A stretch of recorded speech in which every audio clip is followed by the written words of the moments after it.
Like a lot of South Asian countries, the Philippines, especially Manila, has seen rapid economic growth over the last 3 decades.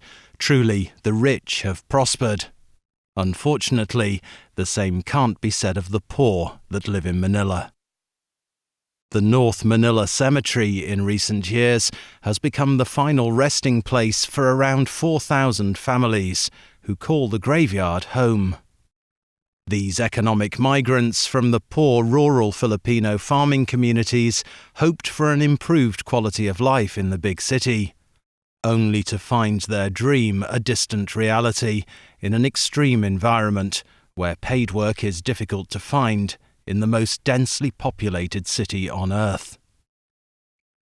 Young orphans, more frightened of the living than the dead, sleep on graves. During the day, the young children play games, whilst their teenager elders play basketball among the dead.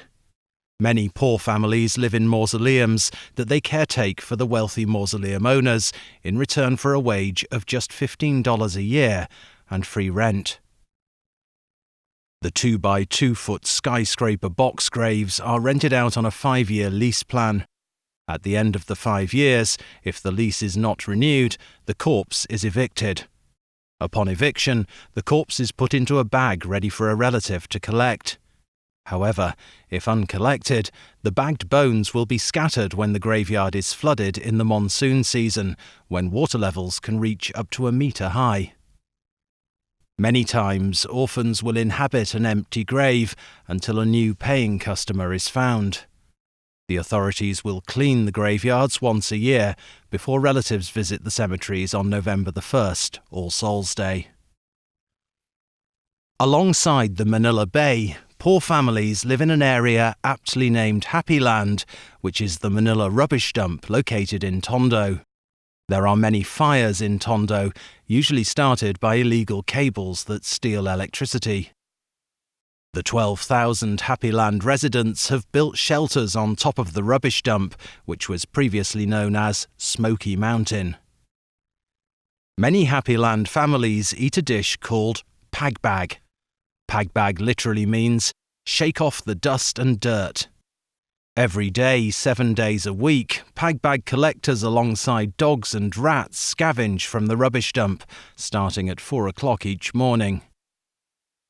Once enough meat scraps are collected, the bag of pagbag is then sold to a cook, who separates the scraps from filth and maggots before washing. The cook then heats the scraps whilst adding vegetables and sauces. The pagbag is now ready to be sold to hungry families and orphans who can afford to pay. Life is tough in the Manila slums. No money, no pagbag. Many young men are in the extremely overcrowded Manila jail for stealing food or stealing money to buy food. If you have no family, or your family cannot afford to support you in prison, you have to survive on just 1 bowl of rice a day. These orphaned prisoners have no toiletries whatsoever. If you purchase a toiletry pack from the 3 Point Mission website today, toothpaste, shampoo, soap, flip-flops and fresh bread will be delivered to these orphaned prisoners the following Tuesday.